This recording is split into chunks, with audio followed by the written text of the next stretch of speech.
Hello, I'm running this quick WIMBA sort of web presentation to help with some questions I've gotten on dichotomous keys in the microbiology lab. Uh, a dichotomous key is a way to narrow down a group of organisms or to take an organism and to find out what species it is based on various attributes. That's kind of a very generic definition of dichotomous key. So it's used in the field a lot, maybe to identify birds, insects, uh, plants, all those sorts of things. So in the lab, we're creating a dichotomous key to narrow down a set of or a mixture of two organisms. In a real patient sample, you would always have a mixed sample, and you would have many, many, many organisms. But in the lab, we've made it a little easier for you and just given you 1 gram positive organism and 1 gram negative organism. The gram positive organism is going to start out mixed in a broth with the gram negative organism.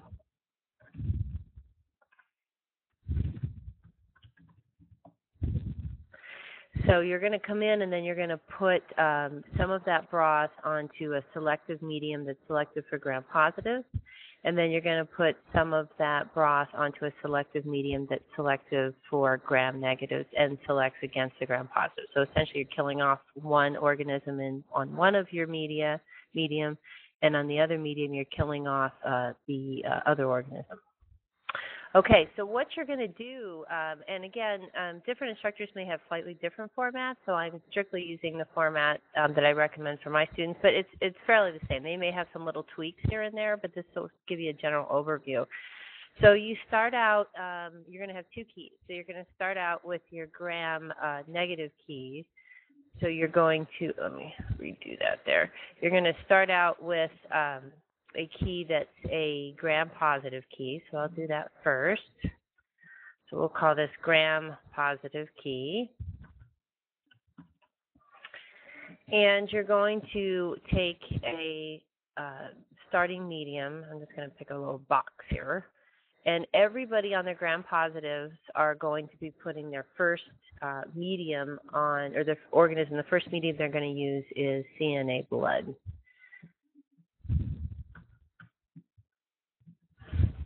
Okay. So from there, you're going to get different possible reactions. Now, keep in mind, this is your mixed broth. So you're going to have your gram negative, you're going to assume it's not going to grow. It's going to die on the CNA blood. So when you come in and read this after incubation, you're only going to have your gram positive growing. So you're going to have some different possibilities here. Now, depending on the way your instructor has you do this, in a true dichotomous key, you actually only have 2 branches at each point. So they may have you first branch off and say homolysis and no homolysis. And then from the homolysis reactions, you would say from the homolysis reactions, you would say alpha or beta. And then for the no homolysis, you would put gamma at the end of that branch. What I have my students do, and you can still do it that way, regardless. It's just a different way to present it. What I have my students do is actually just write the 3 types of homolysis out. So at one branch, you're going to have gamma homolysis. At the end of another branch, you're going to have alpha homolysis, which is the partial. And then at the end of the other branch, you're going to have beta hemolysis, which is that complete hemolysis. Now, you're going to put, so the organisms that you could be starting with are all listed at the end of Unit 11. So you're going to have, if you look up your table at the end of Unit 11, and it's a slightly different page number depending on which version you're using of the book, but it says gram-positive key, and it lists every single bacterium that could show up on the unknown, and it would be Streptococcus pneumoniae, Streptococcus mitis, Streptococcus pyogenes, Streptococcus agalactiae, Streptococcus faecalis, Staphylococcus aureus, Staphylococcus criticus, and Staphylococcus epidermidis. And I'm just going to use the abbreviations here that we use throughout the term for these organisms. So at the end of the gamma branch, you would have, I'm going to undo that, put that in a little bit better spot. At the end of the gamma branch, you would list all the organisms that could give you gamma hemolysis. That's in the first or the second column of the table. So it lists 4 organisms that are gamma. So you have strep agalactae, strep agal. You would have strep faecalis. I think we used SF for that. And you would have Staph sapridicus, which we used SS, and Staph epidermidis. Okay, so those go there. Now, at the end of alpha, you would have the 2 organisms that are alpha hemolytic. You would have strep mitis, and use SM for that, and strep pneumoniae, and I think we use SPN for that in lab. And then you would have beta. Oh, I just noticed here I never put an A at the end of beta. Okay. So you would have there the 2 organisms that are beta. So you would have strep pyogenes, and I think that was just SP. It might have been SPY. I put SPY just to clear up confusion here. And then Staphylococcus aureus. Okay. So from there, now you're going to think of a test to start to break these organisms up. So we'll work with alpha first. That's the one that's fairly straightforward because they're both strep organisms. So you want to go back to your gram-positive keys, same table we've been working off of, and you'll find for those organisms, as you look across the table, first you'll see the catalase test. Not very useful because they're both negative for that, so that you can't narrow anything down there.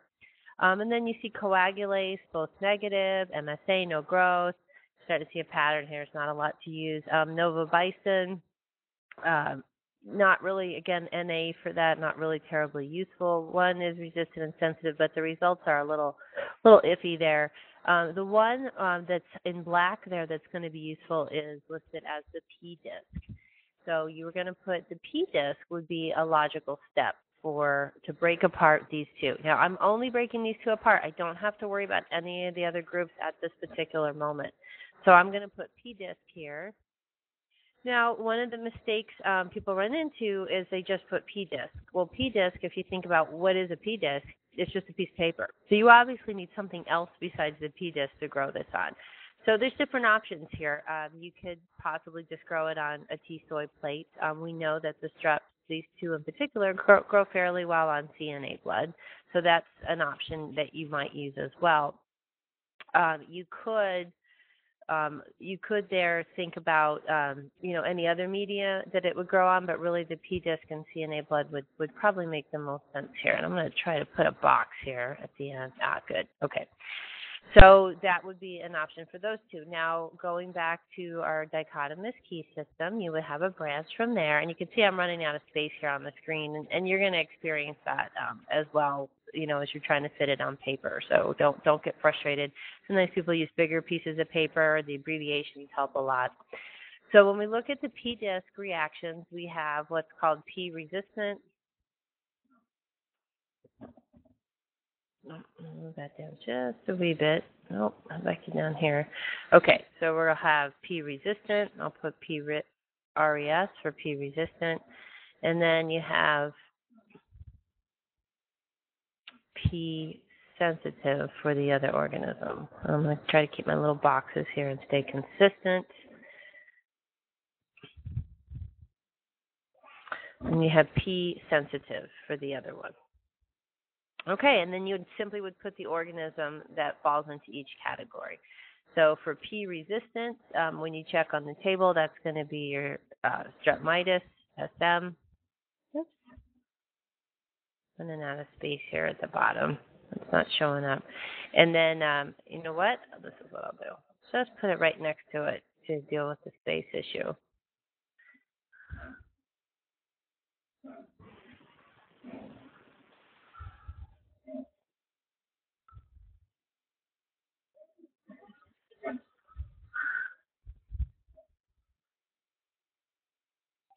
Now, some instructors might have you put in, do this electronically. So, again, you need to always check with the individual's direction. So now, strep mitis is listed as P resistant or resistant to the P disc, meaning that it leaves less than a 14 millimeter clearing around the disc.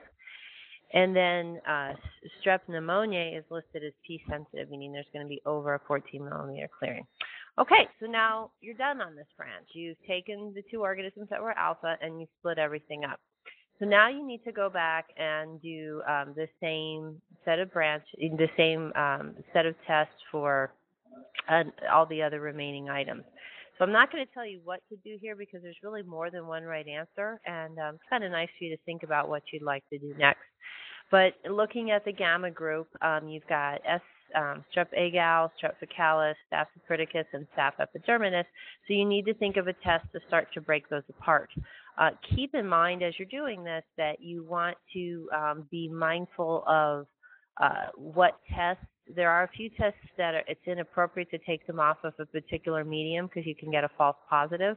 And we have one of something else similar in the gram-negative key. So keep in mind as you pick your test that you're picking a test that's appropriate to do off of a CNA blood plate. And there is one in particular you want to be careful about. So anyway, so you would pick a test here. So we'll just put test/medium. I don't know what you're going to pick. And from there, hopefully you're going to have some sort of branching off. Maybe you're breaking apart the staph and the straps. Maybe you're breaking apart something else. So you might have, for example, some tests that would give you a branch with S. agal. I'm going to put the two streps together here. And then maybe the other branch would give you the two staphs separated. And then you need to keep branching off. So you're going to have now another test or medium to break apart the Streptococcus agalactae and the Streptococcus faecalis. And then you'll have a test to break apart staph epidermidis and staph epidermidis. One key thing to note here is that you never go on and try to lump organisms back together. So if we go over here to the right and we have strep mitis, here's my highlighter pen here, and Streptococcus pneumoniae, they always stay together. So they're on their own little branch. You would never go back and try to lump strep mitis with, let's say, the group on the left here. We would never do that. Once it's split apart at the hemolytic reactions, they are finished. So this is just an example of how to set up the gram-positive key. Forgive the some of the typos here. So I see gram-positives misspelled at the top. So, but gives you an idea of how to set that up. Don't panic if somebody else has an entirely different layout for their key. There's different ways to get to the right answer.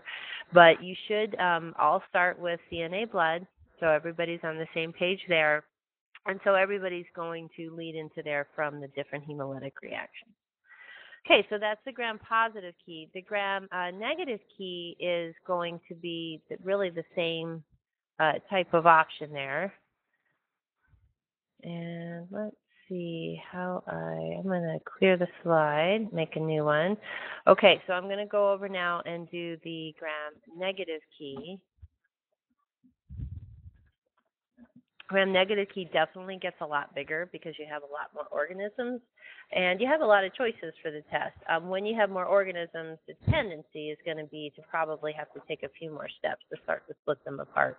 But there's some ways you can get around that if you think carefully about the test that you choose. So remember, you're going to be starting with that mixed broth, and you're going to put your mixed broth onto McConkey's.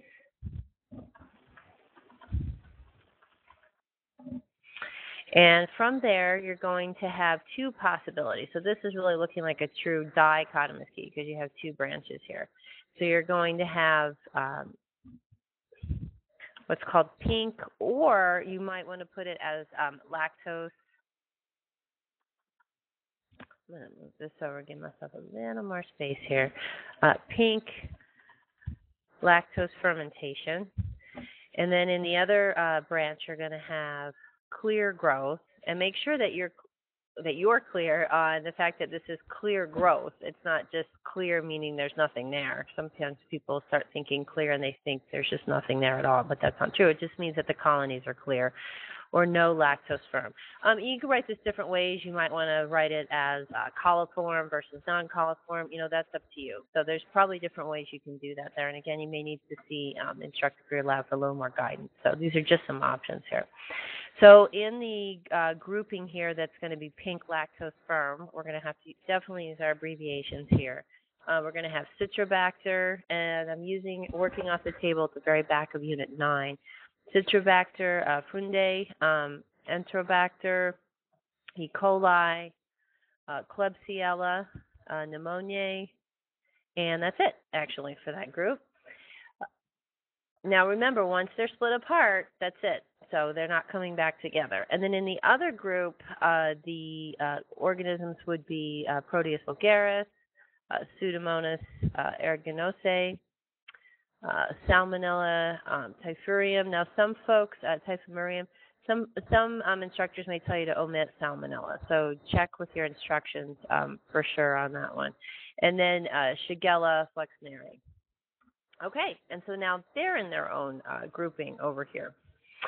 So they, again, they're separated forever, so you never want to relump them back together. Now I'm going to think about what medium would be wise to split apart Citrobacter, Enterobacter, E. coli, and Klebsiella.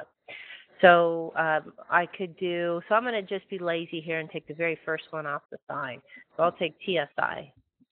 Now, TSI, when you look at the results very carefully and you look at those 4 organisms, you're actually going to see, oh, they're actually all A over A. So probably TSI not such a good choice to use there. So then you would have to then go on to, I'm going to erase that because I'm going to say, nope, that's not such a good idea. Go on to looking at the other tests that are there. The key here on the gram-negative, which is extremely important because you do have so many organisms, is to pick tests that give you a lot of information. So TSI, you thought, oh, great, because that does not only the A over A or K over A, all those possibilities. It could do H2S. You could have motility. You'd have gas. Seems like a great idea for this group, except for the fact that this group, as we know from McConkey's, all ferment lactose. So every single one of them is going to be A over A. So, not such a good idea. But there's other tests that you could put there that would start to break them apart. As you look across the table, you know, some bad choices might be dextrose because every single one of them is AG, so not such a good idea. So kind of choose carefully there what your next test or medium is going to be. So I'll just put test or medium, and then you hope what you're doing there at the very least starts to split these 2 up in half. If you choose wisely, you can split them up quite a bit. Okay, so let's go and look at the group on the other side here. So now they're going to have to come up with a set of tests. Keep in mind, let's say, for example, I did use TSI for the pink lactose fermenters. It would be totally fine to use TSI over on the other side. Sometimes folks think, oh, I use TSI on one side, I can't use it on the other side. Not true. They are in their own, they're each in their own universe at this point. So you can use whatever test or medium that you would like to use there. So let's go back to, I'm going to pick something that actually I probably wouldn't recommend, but let's pick citrate. This is going to maybe give you an example of a test that, yes, it would start to break them up, but not in a really efficient manner. So if I look at putting citrate here, and again, this is not something I'm recommending, and you'll see why in just a second. I look at the citrate column. The only 2 that are negative for citrate are going to be, and let me make sure we've got, I'll put in my results here first. I'll put negative, and then the other branch is going to be positive for citrate. So the only 2 that are going to give me that negative result are going to be PV and SF. And then the 3 that are positive, I don't seem to be able to spell positive today as I type, so ignore that. Again, another typo, positive. The 3 that are positive are going to be Pseudomonas, Salmonella, and Serratia. So is this a bad thing? No, but it's just not the quickest way to get to an answer. So now I'm going to have to add a test to break apart the Proteus vulgaris and the Shigella. So I'd have to put in some sort of medium there, test or medium. And then the same deal on the other side. I'm going to have to think of some sort of test over on this side that would start to break those 2 apart. And again, especially with the gram-negative organisms, there's going to be a lot of variety in what different people set up with theirs. So don't panic if you don't see that everybody's key looks exactly like your key does. You should consider not only what I mentioned, picking tests that split up and give you answers very quickly, but a little bit you should consider your comfort level with the test. If it's a test that you never really got and you had a hard time doing throughout the term and you just, weren't able to do it properly on the midterm, that's something to consider. However, don't let that scare you away from some of the more complicated tests, again, because they can get you to an answer quickly. So when you're looking at this key here. So we've got up at the top, it's going to be day 1. Then your next medium would be day 2. And again, you're writing this key. I don't know if you're going to have pink or clear. I'm not sure, but you're writing this key as if you could get either one. And really anybody in the class could use your key. So day 2 is going to be down here. Maybe I'll type this in just to point out. And it's going to be the same deal on your gram positive key as well. And then you're getting down now here. Now you're getting down to day 3. So this is where I'm kind of saying, if you don't pick a test that gets you to an answer quickly, you're starting to take a while. And, if you think about in reality, if this is a patient and they're waiting for you to get an answer, you don't want to be taking day after day after day after day. So based on the way I'm doing the key here now on the right, where I have for the clear no lactose fermenters, and then I chose to put them on citrate, I'm minimal now going to have to go into day 4 because by day 3 I have not broken them up completely yet from where I started. So I'm going to have to go at least to one more day from there, and probably with this group here on the right where I've got 3 organisms, that's probably going to now even go into another day. So keep that in mind as you pick tests. Again, you want to do it as quickly and efficiently as possible. Okay, I think that's all I have on dichotomous keys. So if you have particulars, if you're not in one of my sections, you may have some particular instructions in terms of how to lay this out or draw this, or electronically versus hand-drawn. My students have their set of instructions, so just make sure there might be some fine-tuning you need to do that's specific to your particular class.